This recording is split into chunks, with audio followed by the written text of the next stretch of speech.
wherever you are. Thank you for joining us at this webinar.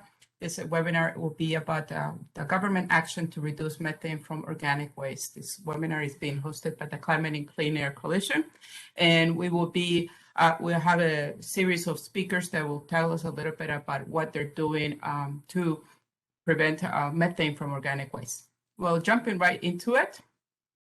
This is basically the agenda that we have for today. Today we have an opening remark by Alice Albert of the U.S. State Department, and she will be talking on behalf of the CCAC co-chair, which is held by the U.S. Then we will have a brief introduction by Professor Durochendo. He is also with CCAC Secretary. He's a special advisor for action on methane. And then we will have two country presentations, one by Marcelo Mena Carrasco from the Climate Action Center. He's with the University of Valparaiso in Chile. And then from Indonesia, we have Willy Irawan, and he is with the Local Planning and Development Board of the City of Medan in Indonesia. Later, we have Clementine OConnor from UNEP that will talk to us about food waste prevention and city waste measurements. And then later, we will have a panel discussion, and this will Aditi Ramola from ISWA will join us, and also all our other speakers will also be part of this discussion. So just a couple of rules. If you have any questions, please go to the Q&A little icon that you see in WebEx and choose to select, choose ask, and then select all panelists. Type your question in the text box and enter, and please press enter. Also check your questions and responses under my Q&A. Also, if you want to raise your hand to just go live and give your question on live, then you can just go to open the participant list and hover over your name and raise the little hand. You'll see the little thing that looks like a little hand. And you can just click that and it will go up, the little hand will go up and down. And just one caution, this feature is only available for the desktop WebEx, not for those that are using the apps. So to get started, I will go ahead and give the word to Dr. Alice Albert, she's a Foreign Affairs Officer with the U.S. State Department, and she is basically has been the focal point for the U.S. since 2018. Alice, the floor is yours. Morning. Thank you. Thank you for the opportunity to speak today and for CCAC's longstanding leadership in reducing short-lived climate pollutants. As Sandra said, I currently work for the U.S. Department of State, supporting Senior Director and White House Liaison Rick Duke in his role as CCAC co-chair. And as you know, Special Presidential Envoy for Climate John Kerry is relentlessly focused on keeping a safer 1.5 degrees C future within reach. And according to the latest report of the Intergovernmental Panel on Climate Change, or IPCC, methane accounts for about half of the 1 degree Celsius net rise in global average temperature since the pre-industrial era. The CCAC's own global methane assessment shows that rapid global methane reductions could avoid more than 0.2 degrees C of warming by 2050. And the world is now recognizing that methane is by far the top priority for SLCP that we need to tackle. Also, President Biden, European Commission President Ursula von der Leyen, and several emerging economies, including Indonesia actually, announced their public support for the Global Methane Pledge at the September 17th Major Economies Forum. The pledge aims to eliminate over 0.2 degrees C of warming by 2050, in line with the global methane assessment, by reducing global methane emissions by at least 30% from 2020 levels by 2030. So over 30 countries representing 30% of total global methane emissions and 60% of the global economy have already signed on to the pledge, at the MEF meeting and at a recent ministerial that was held yesterday, actually, co-hosted by Secretary Kerry and European Commission Vice President Frans Timmermans. But we wish to secure many more governments by the time of COP26 in November. So please contact me if you have any questions about the pledge.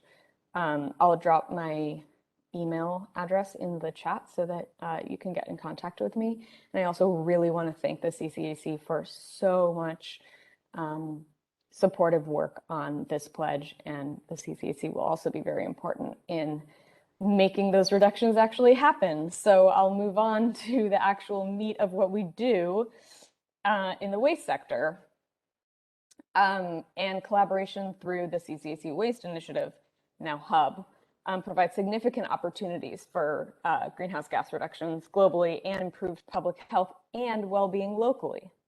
So according to the US Environmental Protection Agency's projection of global non-CO2 emissions from 2019, the waste sector is the third largest contributing sector to global emissions of non-CO2 GHGs, accounting for 13% of them in 2015. And the overall growth in global landfill emissions during the past 25 years has been driven by a number of factors, including population growth, economic development, and urbanization in developing countries. But from a practical perspective, what that also means is that public health and economic benefits would also be experienced locally, from the reduction of particulate emissions given less open burning to the generation of clean, locally produced biogas from anaerobic digestion of organic waste diverted from landfills.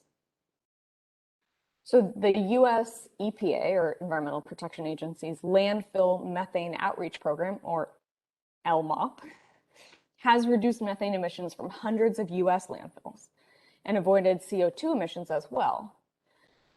I'm going to skip a lot of these numbers.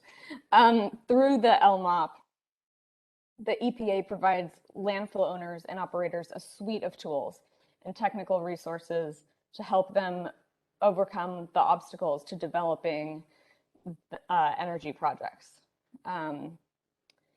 And this is why the US EPA has developed resources such as the Solid Waste Emissions Estimation Tool, or SWEET, SWEET, the Anaerobic Digestion Screening Tool in OrganX, to help cities assess practical options for increasing waste collection and organic waste diversion from landfills and treatment, and to support the CCAC in its efforts to help local municipalities in assessing best treatment options at the project level and identifying best practices for policies to implement at the national level.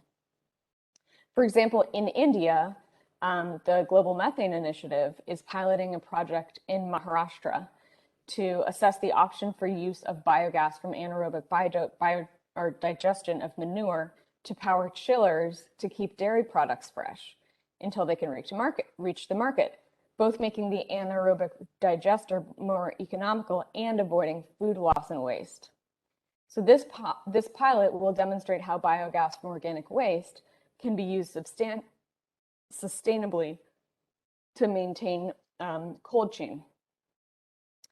And the US EPA is also developing a methane measurement, reporting, and verification knowledge hub, which will provide best practices and resources for municipal solid waste and wastewater officials to conduct emissions MRV for biogas projects. So the US EPA has expertise to help with potential regulations as well, and policies for the municipal solid waste sector.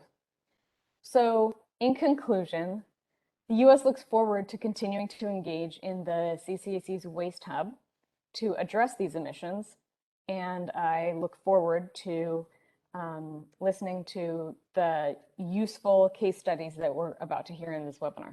Thank you.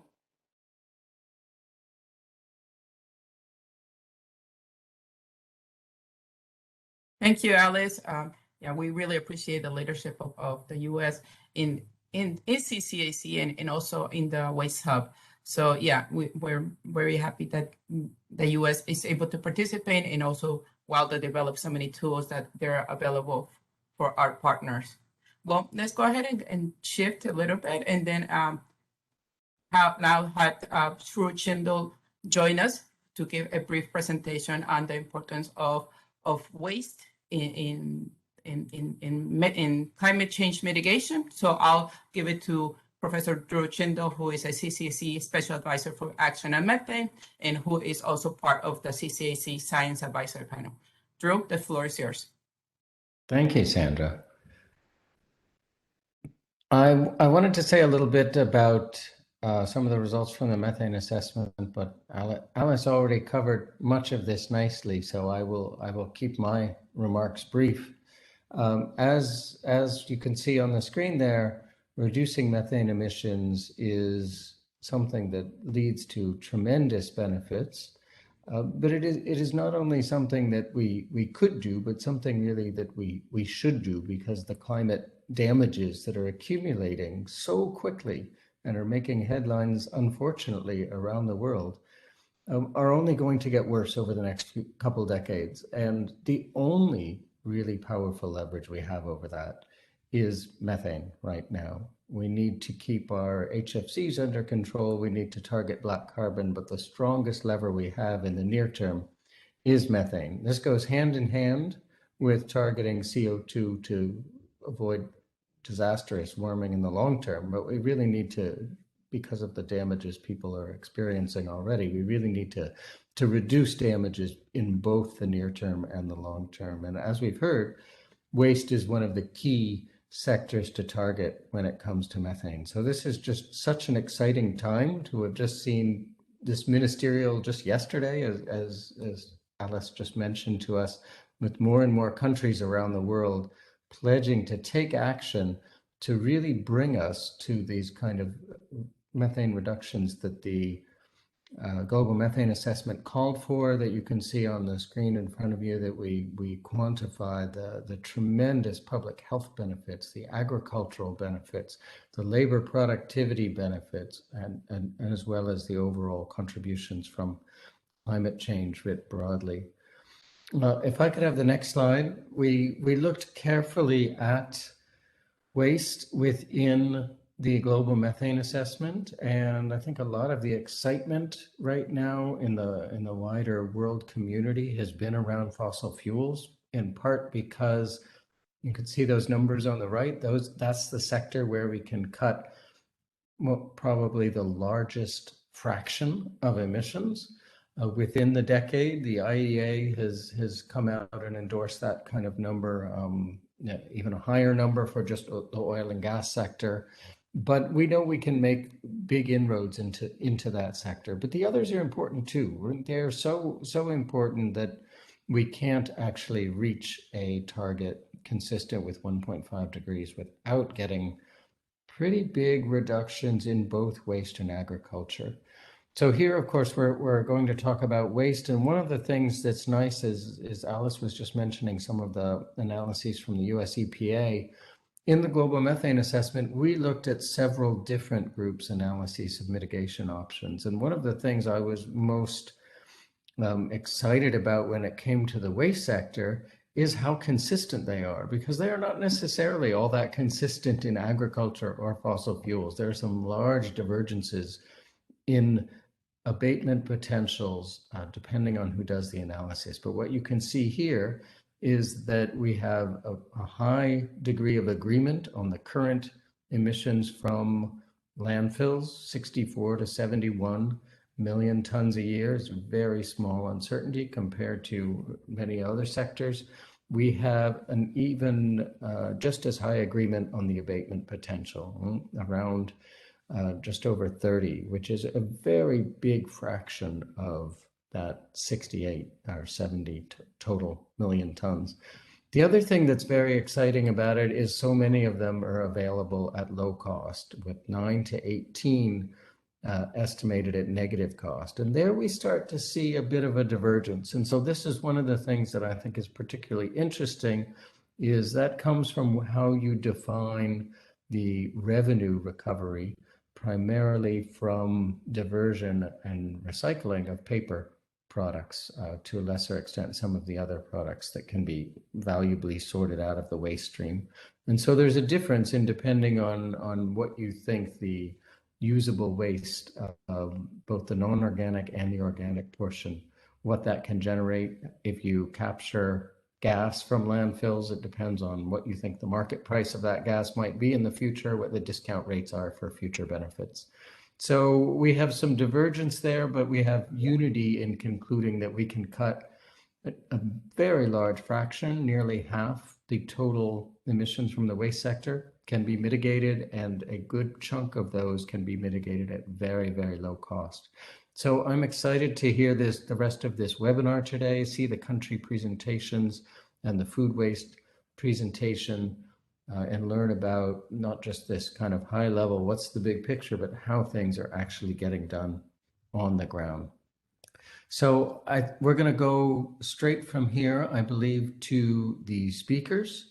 We have 3 wonderful speakers with us today.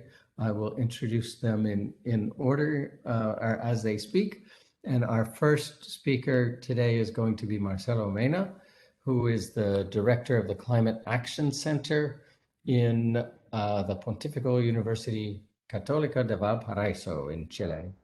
And apparently my dog does not like that affiliation. Apologies. But Marcelo has been working at the World Bank for some time. He was Vice Minister and Minister of the Environment for Chile, and he has been involved in the Climate and Clean Air Coalition for a long time too, where it's been a pleasure to get to know him a little bit.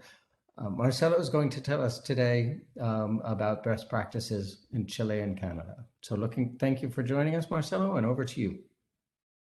Thank you. I actually don't have my slides. I had to connect through my cell phone. So if somebody could pull them up, that'd be great. Yeah, because I logged on the cell phone and I couldn't log on otherwise. There we go. Thank you. So we could go to the next slide.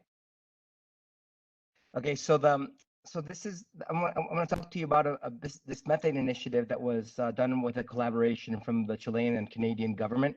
This was very important and has had long-standing contributions to developing the reuse and economic valuation of organic matter. And I'm just going to tell you a little bit about how this has been progressing. This project has been coming from 2017. Next slide, please.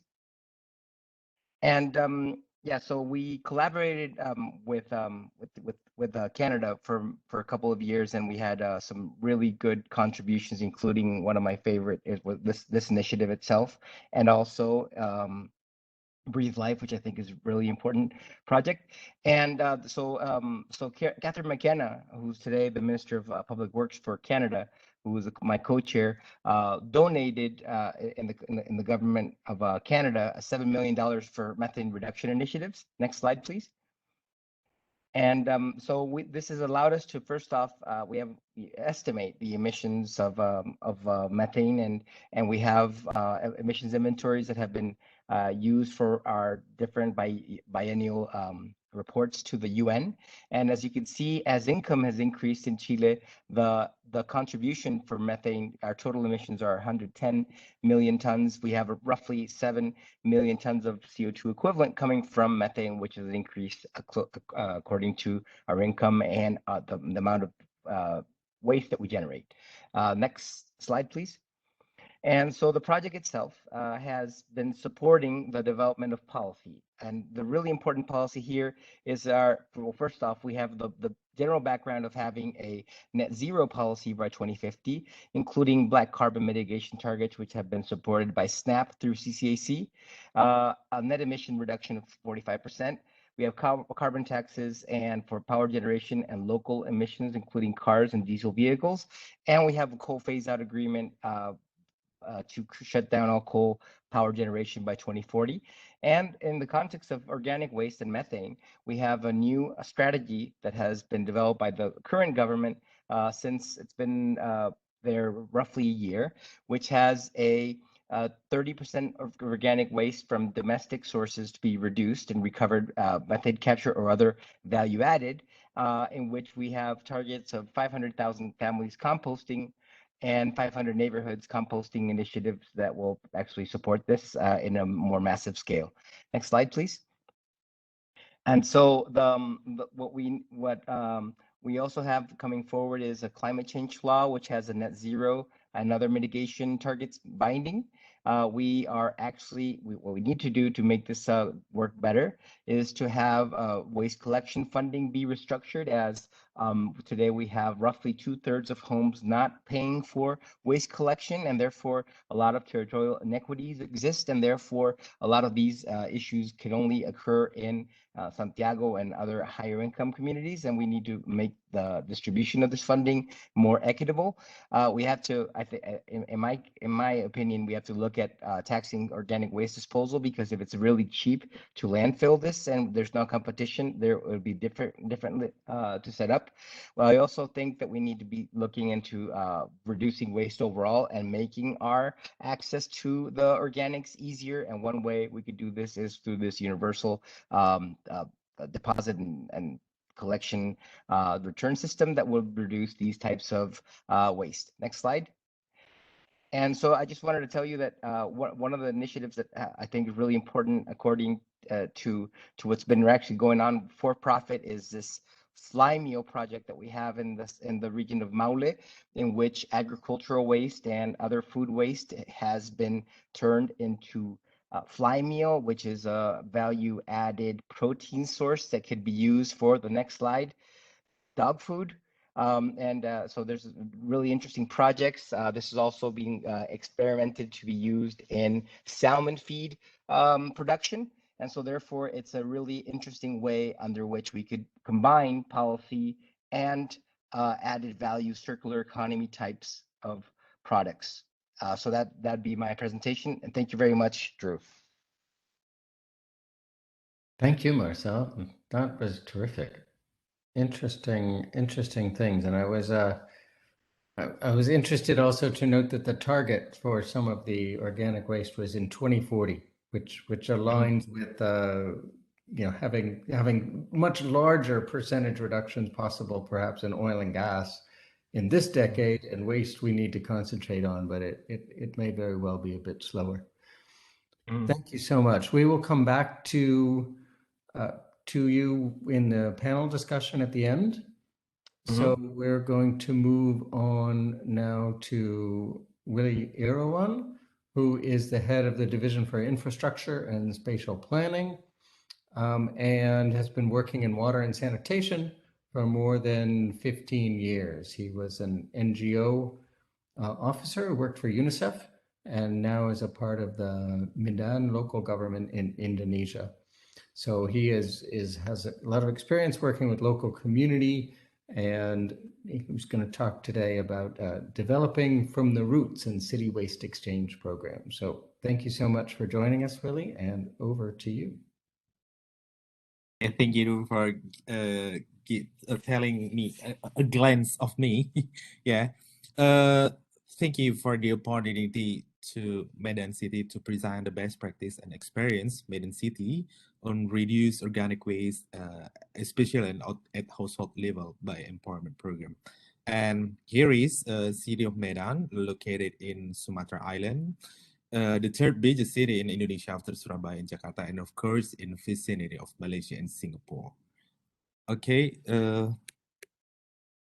as you can see, we have a force.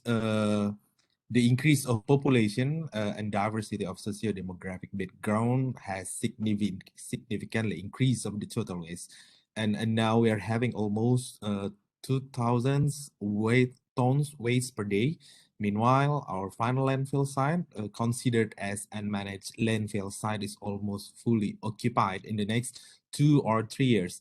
So we must respond to these conditions, and it's not only talking about the budget, but the mainstreaming policy with manifested on action and of strategy, managing domestic waste at household level by community empowerment. So in Indonesia, nowadays, the technology of waste to energy is more getting popular day by day, year by year than others technology, although it costs very, very high. That's why Indonesia has never been a success story in developing waste to energy technology. Technically, it's because technically the sorting process at source is not working well. So the typical of our waste is still wet waste. So considering we need to make this considering to these conditions, we need to make a breakthrough policy. So in 2017, we have a presidential law which having a message that every single local government in Indonesia has an obligations to reduce waste at source up to 30%. And since then, we encourage the community to support the target by empowering community program. So as you can see on the chart, if we are talking about integrated solid waste management, firstly, we have to know the characteristic of waste. So almost an half of our waste is food waste. So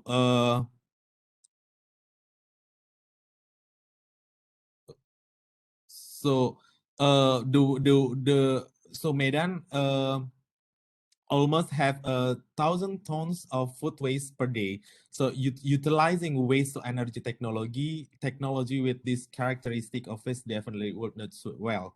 So in the other hand, developing strategy to handle the food waste will significantly impact on environment. In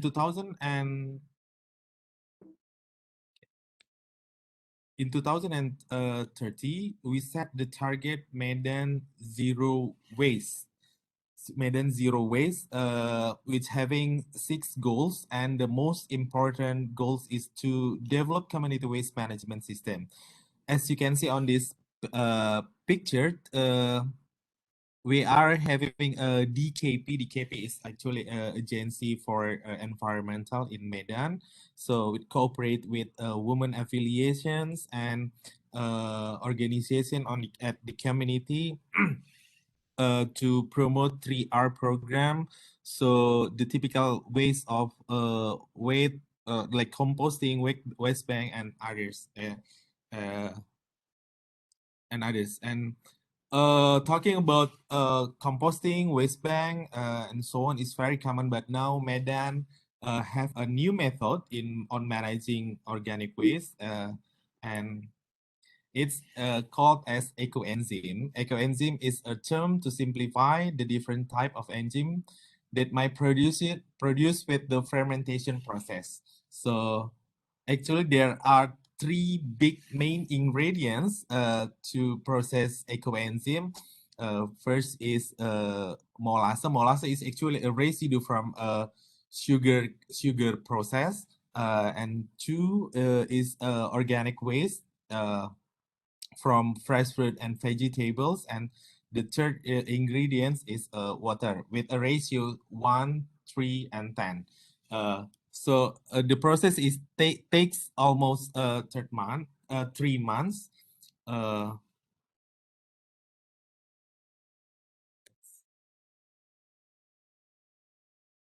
Okay, organic waste can be utilized, become ecoenzyme, and it's firstly found by Dr. Rosukan from Thailand.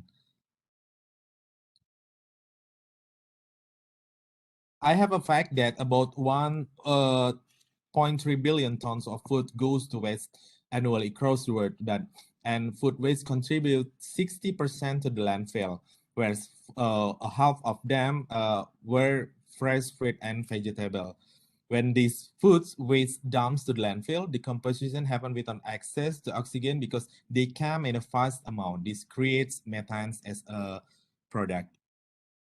So in process of Ecoenzyme, we are having Miss Rena. Miss Rena is joining our meeting for today. Miss Rena is our champion at the community.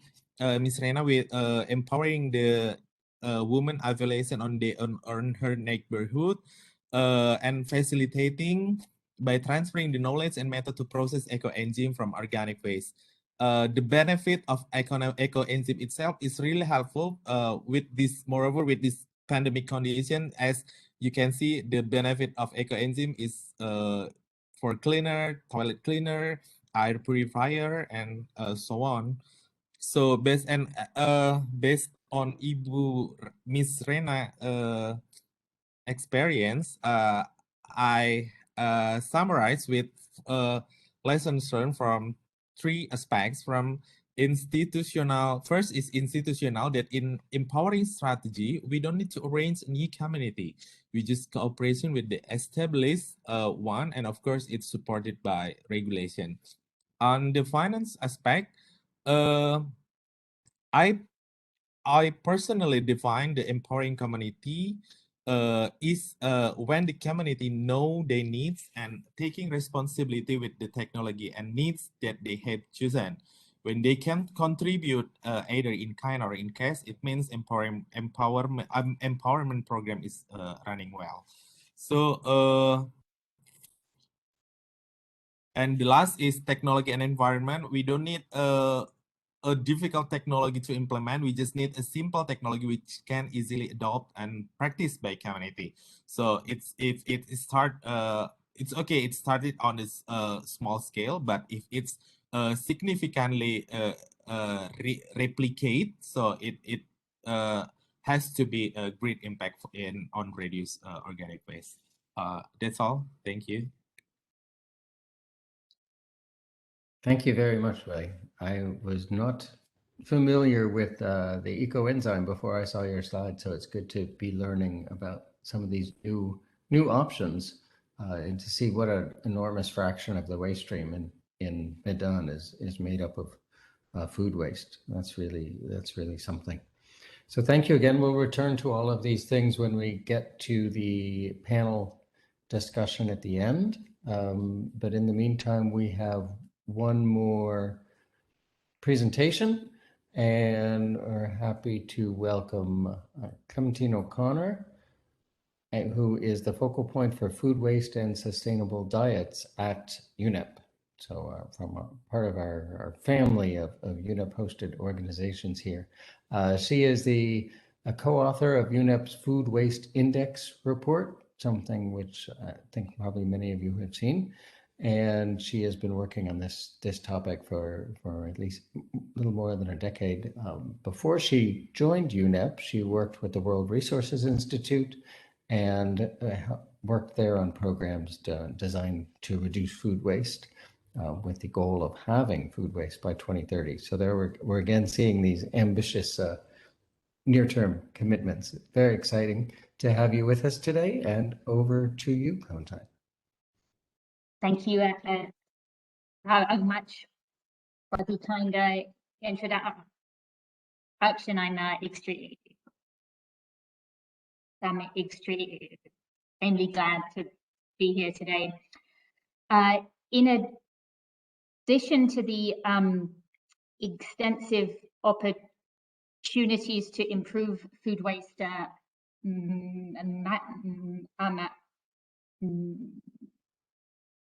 management, I'm going to focus on the case for food waste prevention at the top of the waste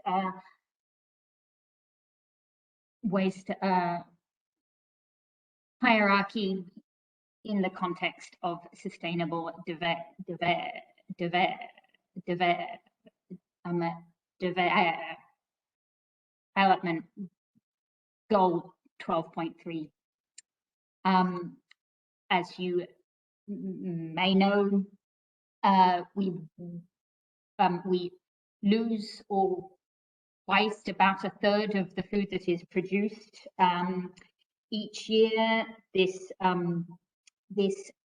translates as about 28% of the world's agricultural land that is used to produce food that will not be consumed. About a quarter of the world's water resources used in agriculture at a cost of nearly $1 trillion each year, and generating 8 to 10% of global greenhouse gas emissions, according to IPCC 2019. So food loss and waste thus exacerbates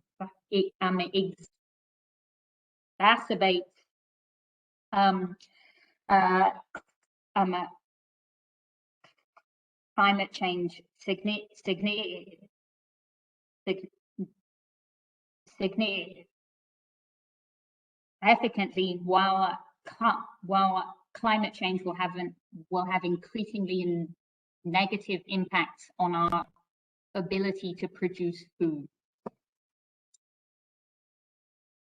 The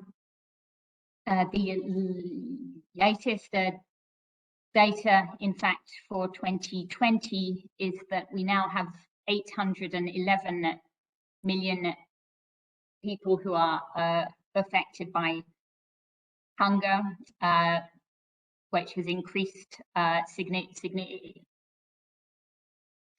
under COVID-19, and 3 billion people that are unable to afford a healthy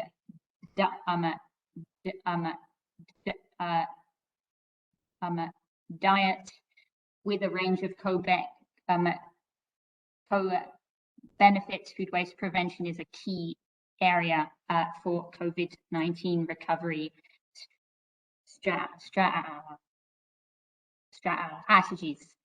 At the same time, there are only 11 countries that have included food loss in their NDCs, and none that have so far included food waste, which occurs at the retail and consumer level in their national climate strategies. To begin to address that, UNEP hosted a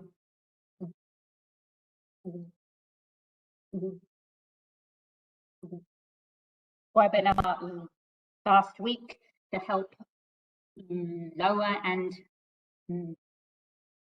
middle income countries to access climate finance to implement food waste prevention strategies.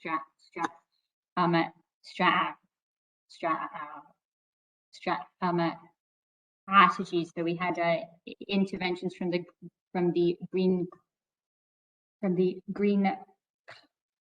Climate Fund, the NAMA facility, and the World Bank, that shared their interest in increasing proposals that address food waste prevention and behavior change at the consumer level. To address this global problem, we have a clear target. It is to halve food waste at retail and consumer level by 2030, and to reduce food loss across the supply chain. UNEP is responsible for the Food Waste Index, and indeed we published the report this year that shows that nearly 1 billion tons of food sold to households, the retail sector, and the food service sector went to waste in 2019. It finds that food waste is a global problem, and household food waste is significant in nearly every country that has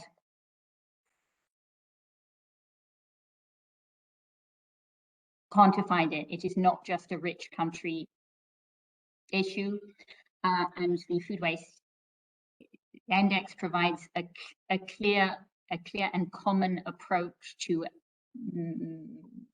measure and report on food waste under SDG 12. 0.3.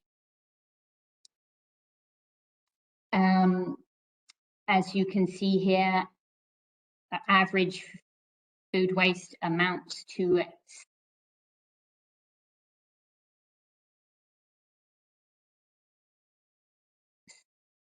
74 kilos per person per year, which is greater than the weight of the average person. And you can see that the differences between country income groups are quite low. To address a lack of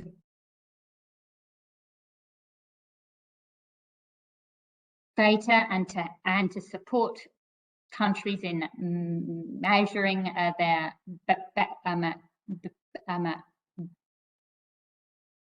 baselines, UNEP has launched regional food waste working groups in 4 regions with 25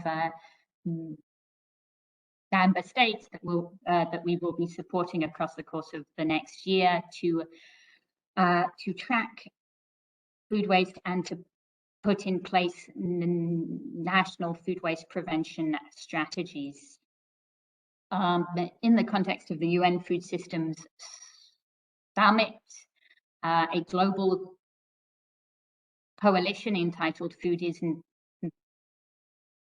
Never Waste was launched, and this will work with countries to help them to report on food waste and to address food loss and waste across the supply chain, including through consumer behavior change programs, public-private partnerships, and circular food approaches that will help to get food out of landfills, which I think is our shared goal here. So perhaps I can stop there. Thank you.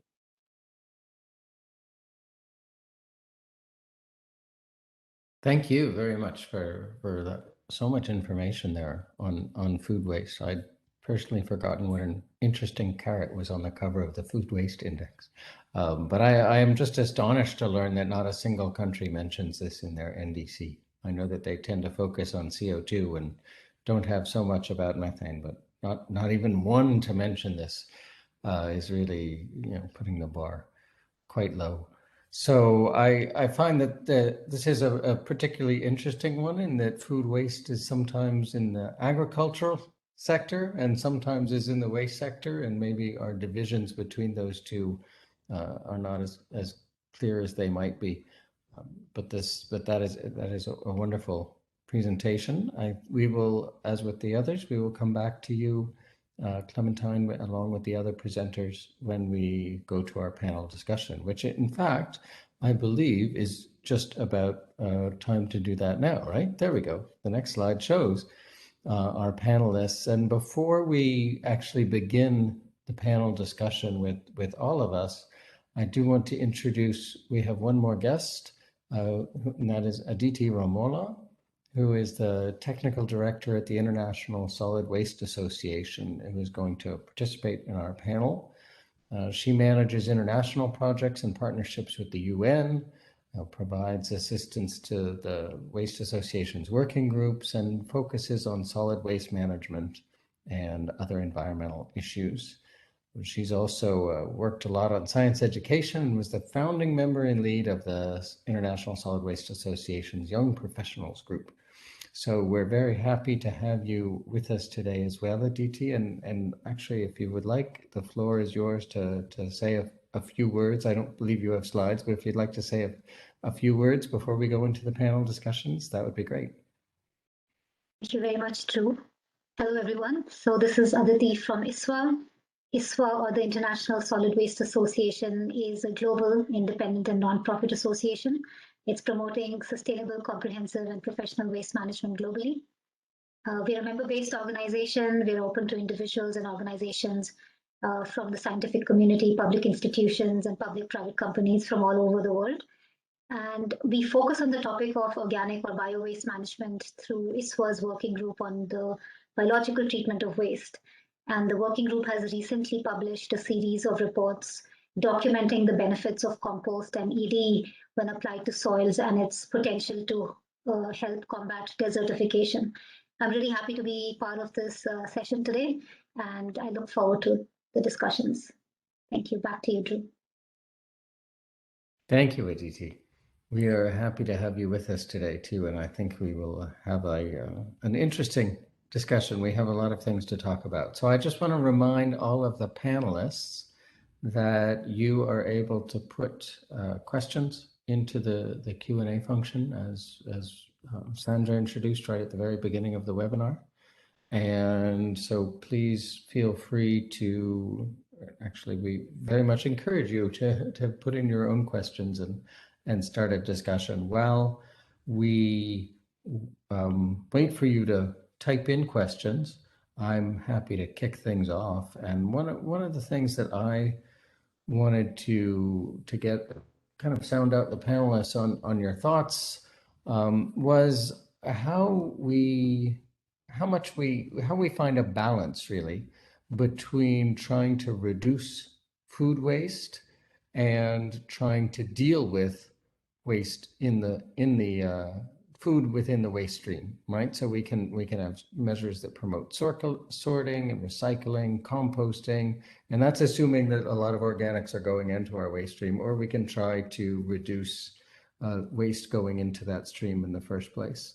So people have thoughts about kind of how we choose to balance those. Is it context dependence? Do you have experience in your areas with working on that balance of what goes into the waste stream, diverting before it gets into the waste stream and reducing loss, or dealing with it afterwards?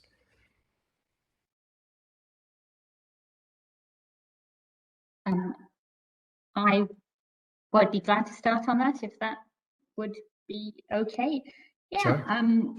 I just wanted to signal that the UK and the Netherlands have been able to reduce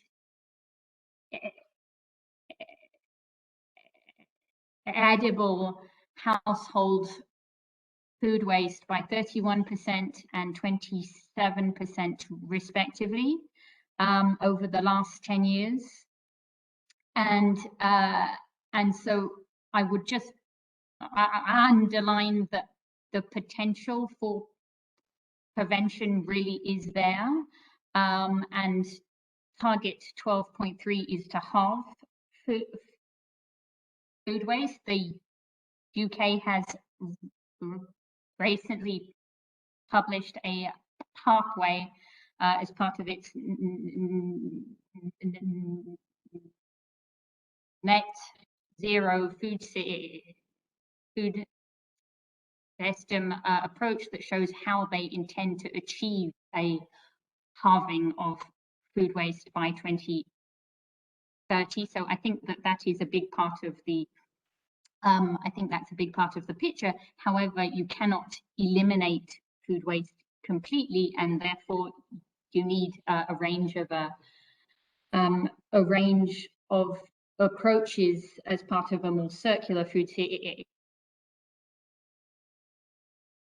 system that will also improve how we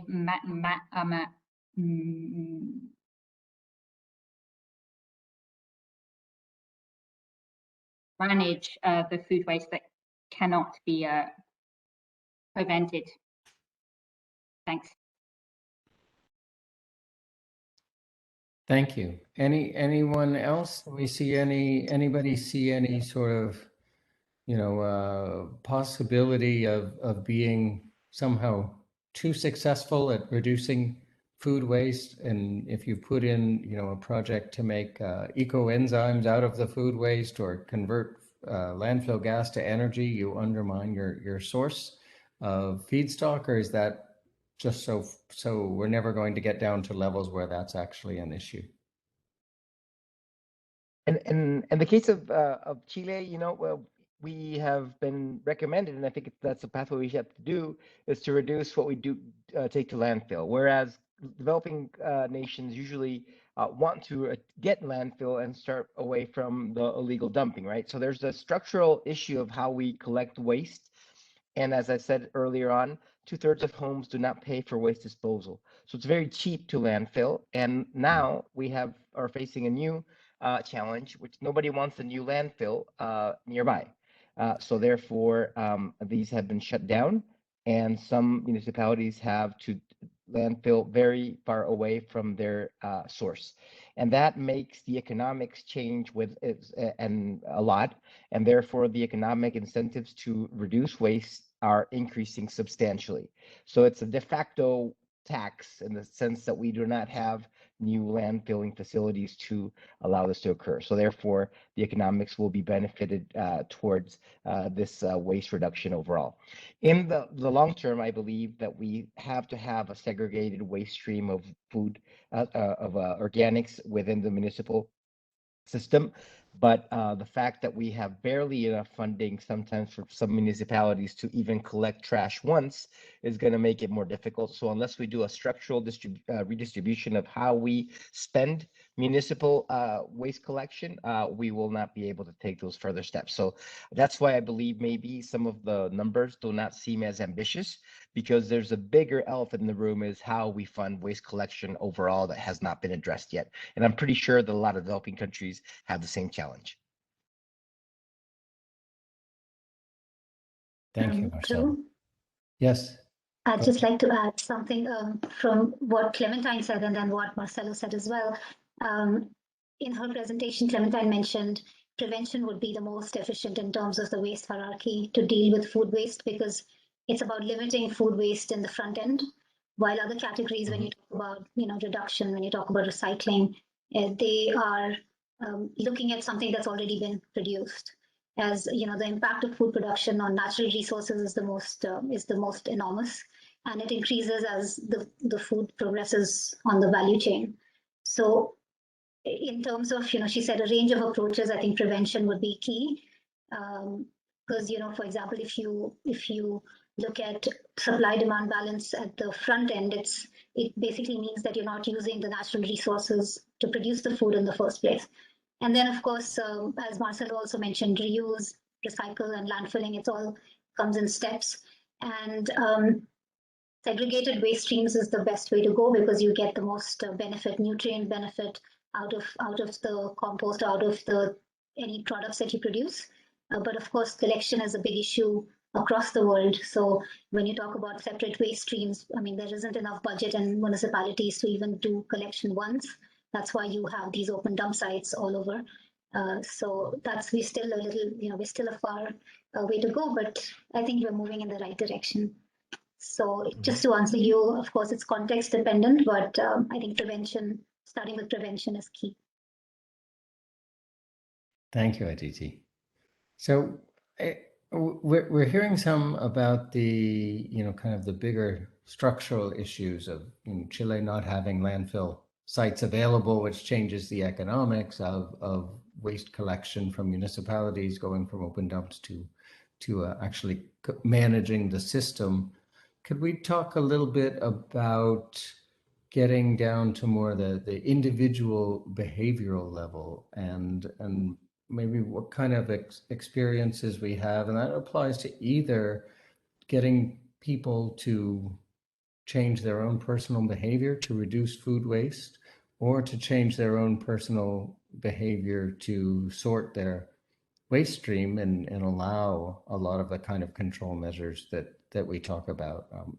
Has there been challenges or success stories? We heard about from Clementine, Britain's success in reducing food waste, but have there been challenges in getting people to change their habits? And do you have thoughts about what level? Is that a national program? Is that a local organization? Is that nonprofits, the UN, FAO? How do we get people to change their habits when it comes to food waste and waste in general? Indeed, yes, that's a great question. I would say that wasting food is something that is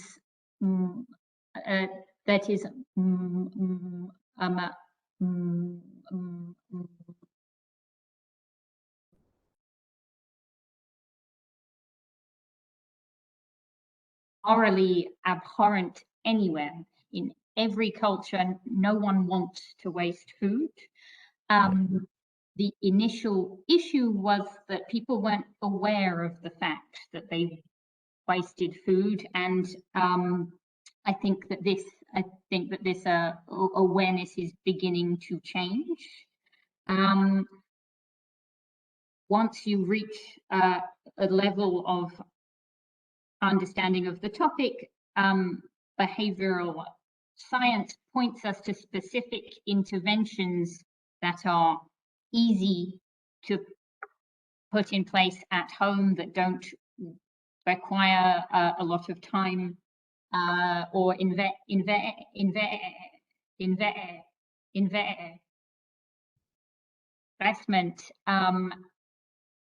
the ones that can have the highest impact. Those there are two parallel pieces of research that have come out in the last year in Australia and in Canada that show having a shelf in your fridge where you put foods that need to be used first because they've been opened or because they're perishable, having that clearly marked so the whole household knows that those need to be addressed first, that can help. And then on the other hand, having a meal or a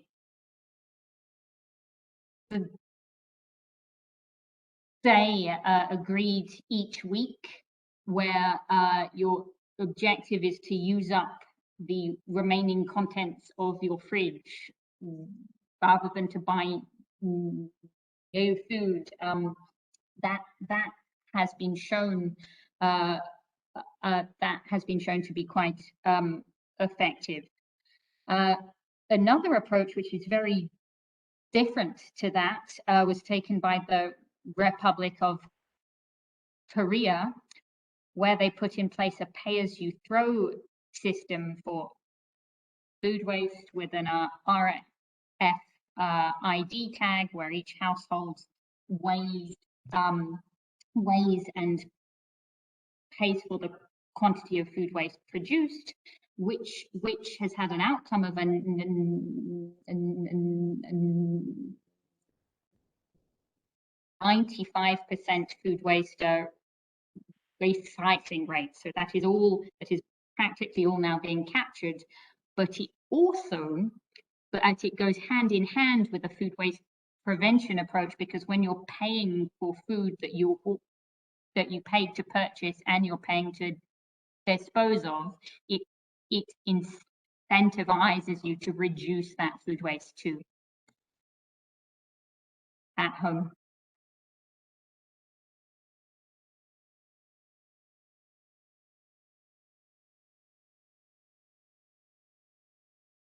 Thank you, Clementine.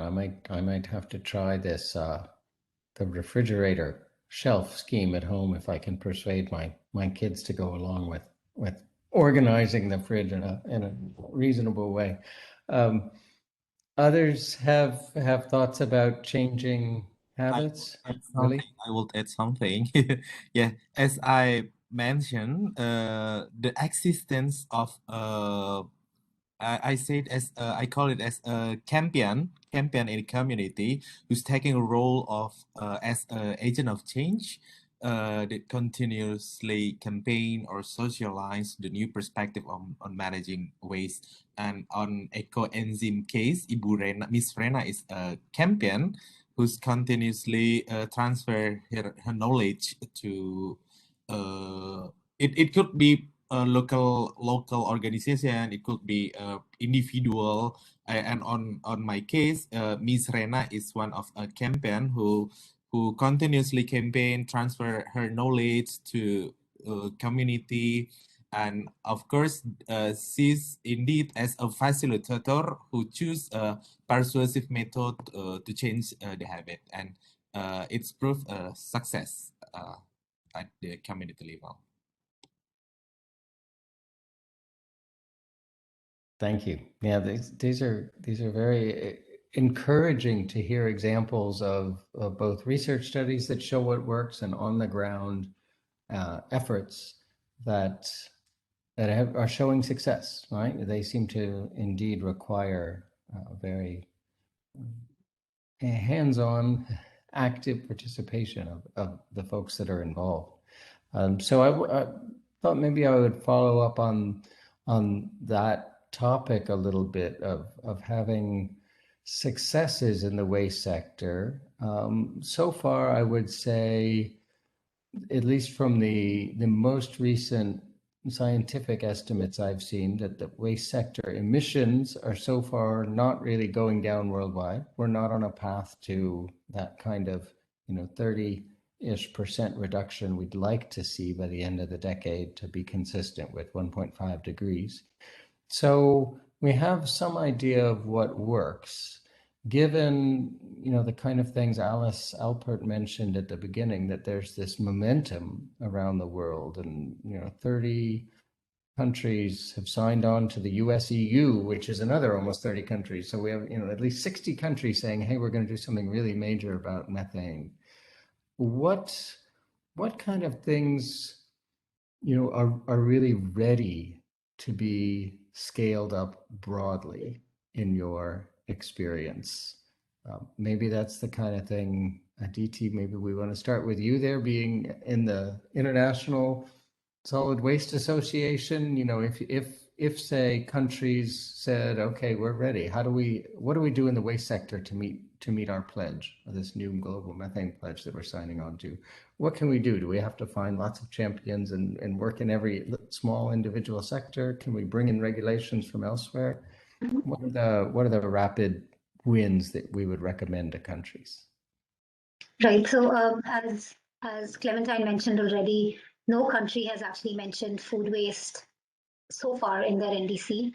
And though the waste is being mentioned, but food waste specifically, it's been quite, as you said, a low bar. And as Willie mentioned as well, I mean, for these kind of changes to take place, where you have to start with behavior change, because essentially we're trying to get the most out of the resources that we're wasting. And as you can see, that there's been a campaign that started, No Food is Waste. So you need that behavior change to come within citizens that are producing the waste to not actually mix the whole waste stream. We know that organic waste or bio waste comprises anywhere between 45 to 50% by mass of the total global production of municipal solid waste. And that's also the fraction of waste that can actually, you can have the easiest returns, or it's kind of a low-hanging fruit if you want to act on that. What we've seen around the globe through our studies is that there's a paucity of data. So we don't know exactly how much is being produced and what exactly is the kind of waste that's being produced. So the first step for any municipality, and then you can go up, you can say municipality, region, and then the nation, is to actually understand how much is being produced, where is it being produced, what's the composition, and so on. And there are many good case studies from around the world, which we've already heard. Of course, you're looking at cities in Europe like Milan, or you can even go to South America, Sao Paulo. They've done a lot of studies on this specific stream, because as you said, I'm focusing on organic waste and so on, because methane happens to be that kind of lever that we can use in the short term. So there are several case studies that we could take from different places around the world and tailor it to a local situation to contextualize it.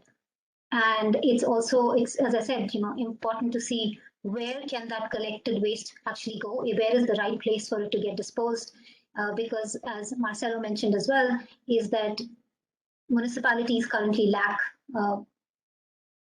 funds to do even waste collection even once.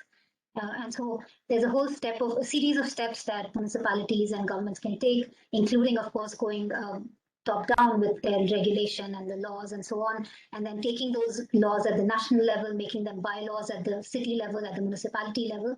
And so it's like a top down and a bottom up approach to dealing with organic waste, which is kind of one of the easy waste streams to deal with. There are well-established technologies, well-established practices from around the world that can be applied across the cities.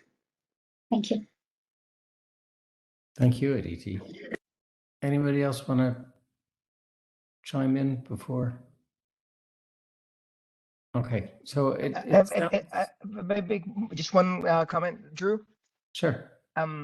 So okay, so essentially, if you look at why people recycle, we've done many surveys of this, and why don't they recycle? And many times it's because it's not convenient. And so therefore, when you have or waste reduction overall, or methane, overall any types of waste reduction. And so the thing is, I really think down the line, we in Chile we've reached maybe 2 to 3% recycling with not curbside, but actually going to these recycling centers, and that's really requires some behavioral change and time used for this.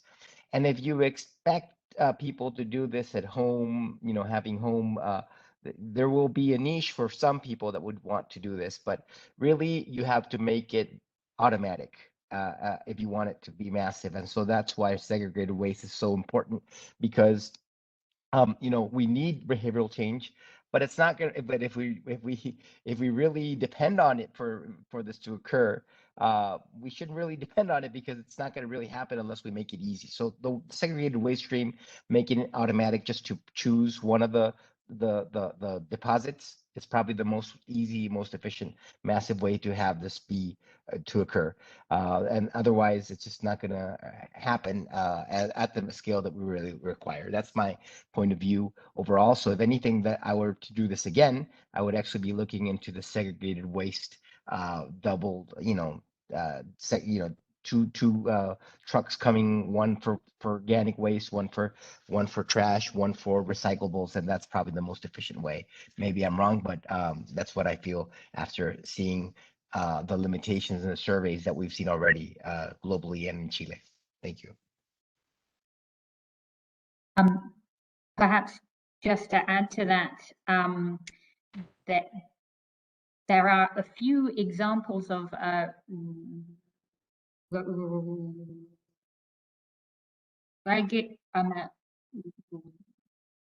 regulatory approaches to this, such as bans on food waste to landfill, or taxes on food waste to landfill. I'm thinking in particular of the state of Vermont, where households are no longer able to send food waste to landfill, and in the UK for the retail sector, there's a landfill tax escalator that across time it becomes increasingly expensive to send food waste to landfill. And so these kinds of top-down approaches can be effective, perhaps not in all countries where the infrastructure would not permit that at this time, but there are certainly a large number of countries that can take a lead on this in working to find ways to get that food out of landfill so that it can be used for much more environmentally productive purposes. Thanks. Yeah, these get into some really interesting discussions of how to incentivize good behavior and disincentivize bad behavior. And I certainly agree with what you're all saying, and especially Marcelo's point about making it easier. I know as a scientist, I shouldn't go on anecdotal individual cases, but I used to live in New York City and lived there at the time they introduced organic collection, and people complained like crazy. How do we have to do this? And it smells, and what, they're going to fine us. And everybody got used to it very quickly. And it became very widespread in the neighborhood I lived in. And then when I moved to North Carolina, that doesn't exist. And it's really very challenging. It's a very progressive place where everybody would like to compost and the city won't take it. And it's just so difficult that you have to drag it somewhere that I know virtually nobody that does it. But at the same time, in New York, at one point, they introduced a fine for having recyclables like glass and metal and such in your trash, which prompted people to throw all of their trash in vacant lots because they didn't want to deal with it. So it does seem like there is quite a challenge to designing rules in a way that makes people want to follow them, and doesn't get people to just find a way around them. And we have a terrible history in the US of finding old appliances in the woods because people didn't want to have to pay to have them carted off and push them off the back of a truck. I'm glad that there are successes. I guess one of the things that I did want to ask is, assuming we are able to duplicate some of these successes, we say, hey, what's Sao Paulo done? Can we bring that somewhere else? One of the things that we need for getting financing to back up these kind of things are understanding of how we are able to quantify the emissions benefits that programs generate. And so I wonder if, since that's a question that comes up a lot from financiers, how can you show me whether I was a success and how many tons were reduced? If anybody has comments on, is that really a straightforward issue, or is that something that's actually ends up being quite challenging?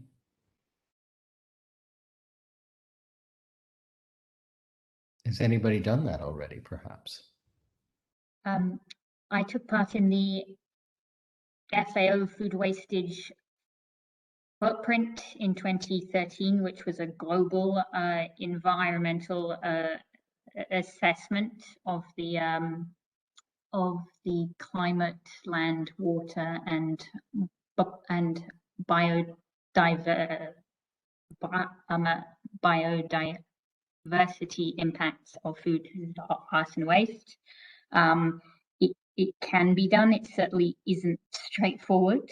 I think we need to look into how it can be done on a smaller scale, on sort of a local or a city or a country level scale, and to make those processes a bit more straightforward, but it can be done. Terrific. Yeah, my sense was that it was not necessarily as straightforward as, say, plugging a leak in a gas pipeline, but that it was important for financing. So glad to hear that it seems addressable. I think we have we have room for. I haven't seen panelist questions in the chat, but I can see a list of participants. So before we I think I can see a list of participants here. Yes, I can. So before we close off the discussion, I just wanted to give panelists another chance to raise questions if they have any. You can raise your hand, I believe. I'm not sure if you can just speak. If that's possible, please go ahead. But otherwise, either in the chat or raising a hand would be good. Yes, you can type them in the chat. Okay, well, at the moment, I see only, please feel free to submit your questions. So if we don't have further questions from the participants who are on the call, then I could give one of the, any of the panelists have a particular topic they'd like to bring up? I'm sorry, actually, now I do see a question in the chat. So in Africa, food waste might not arise from household stockpiling of food or leftovers, but mainly from post-harvest processing and marketing segments of the food system value chain. How can waste at those segments be minimized? So a good question there about how, it was interesting to see the data that Clementine showed that food waste was about the same in many level across income groups, but of course for the lowest income it said insufficient data.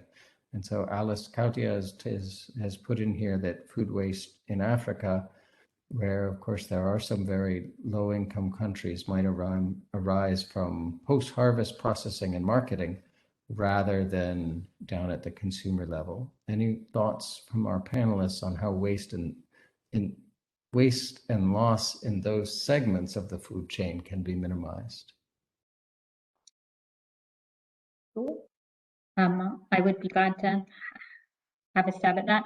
I think I would start by saying that we do have data in Africa in a range of countries, in Ghana, Nigeria, Tanzania, Rwanda, Ethiopia, that shows household per capita food waste that is a lot higher than we would have expected. And now I think we need research to unpack the causes, because I think the causes of that food waste might be quite different there, and it could be due to larger fractions of inedible food waste, if more meals are consumed at home and cooked from scratch. But the data does indeed point to the fact that in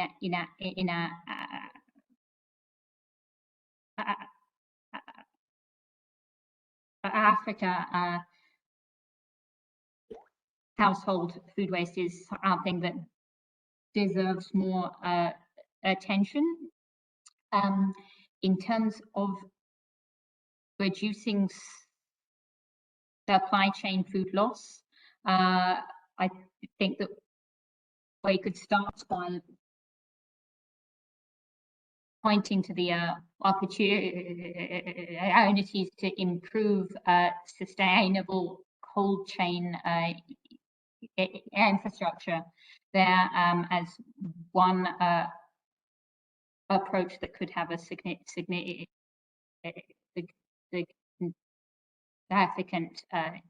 impact there. Thanks. Thank you, Clementine. That's also a good one in that it links our work on methane to work on HFCs, as we want to improve that cold chain with low global warming potential and high efficiency HFCs. If I may make a comment on HFC issue and linking it to methane. So through the Kigali Amendment, we achieved funding in Chile for transcritical CO2 for refrigeration systems in the retail sector, in supermarkets. And it was interesting because after the first pilot program was done and established, it was expanded to many more of the supermarkets with the own funding from the supermarket chain.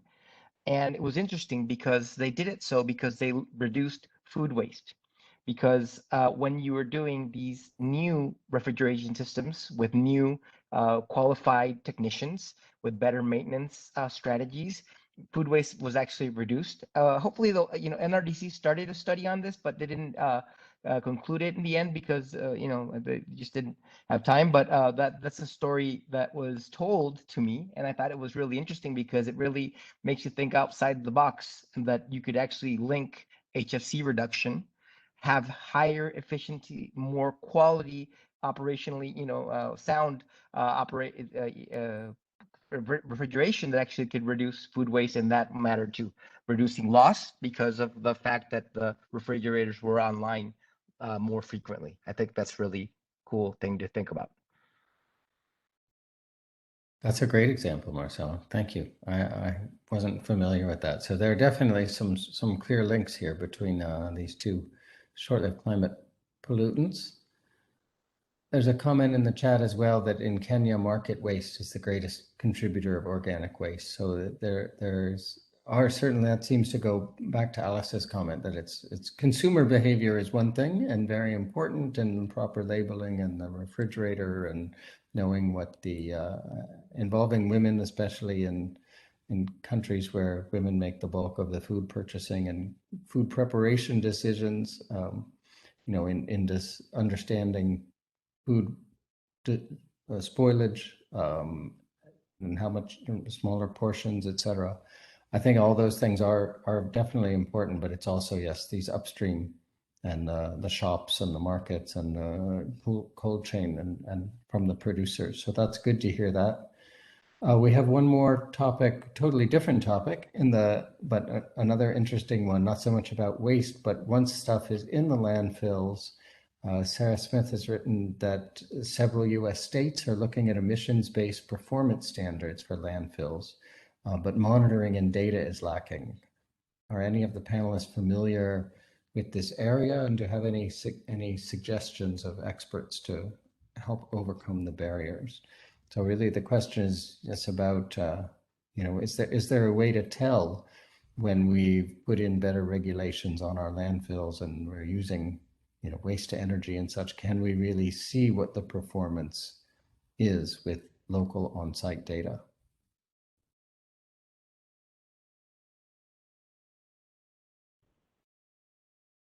True. Marcelo, perhaps? No, that is true. We need to have more MRV systems, and I think that's where we're lacking. And methane overall is pretty much elusive. There's initiatives to grow this capacity. I was just talking to some colleagues who are doing methane estimations in the agriculture sector, the livestock production. So therefore, I do think that we're not going to be able to really prove these things unless we have good MRV systems overall to really assess how well these things are going, and if we're going to integrate this to markets and mitigation, compensation, Article 6, we will require something that more than a self-declaration. We have to have strong MRV systems to really prove that that we could do this. Even though landfilling itself, I think down the line we'll all acknowledge is not really the objective, and probably not the most efficient way to reduce methane in from organic waste.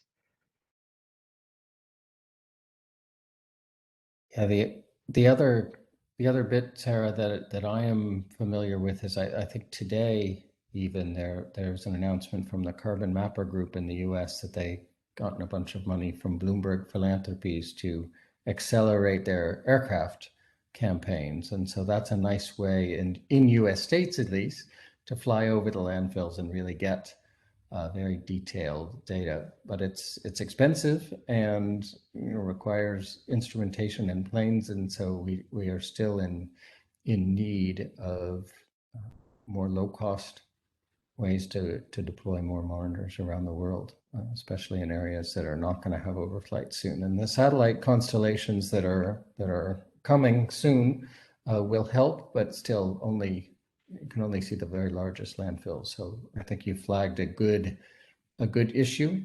In the US, I think we'll make some headway on this, and maybe Europe and such, but it will take a while to get this down to developing countries. So we are about out of time for our webinar. I want to thank all of our panelists in particular for participating in this interesting discussion. I know that the slides will be available afterwards, and I plan to use them as references for some successes and ways to make progress on waste. And I think that we have all had some encouraging examples of how we can move forward, and especially given the timing. And again, to Alice, who pointed out at the beginning that the ministerial yesterday just expanded 30 more countries or so that have signed on to this global methane pledge. This is the time when we can bring these. We have some political momentum and economic momentum with the big philanthropy is donating to methane reductions. This is the time to really advance some of these. So it's great to hear that there are some solutions out there that we can make progress, that it has been done and on the ground in Sao Paulo, in Chile, in Britain, in Indonesia, in Medan, that there are inspiring stories. And let's hope we can keep this kind of discussion going, work together, and scale up the solutions in the waste sector. Thanks everybody for participating, and we will put the recording of the webinar online at CCAC. Thanks as well to the Secretariat for hosting. Enjoy your rest of your afternoon, everyone, or morning, or whatever time it is where you are. Y'all. Thank you. Bye-bye. Thank you, Drew. Thank you, everybody. Thank you. All right. Thanks.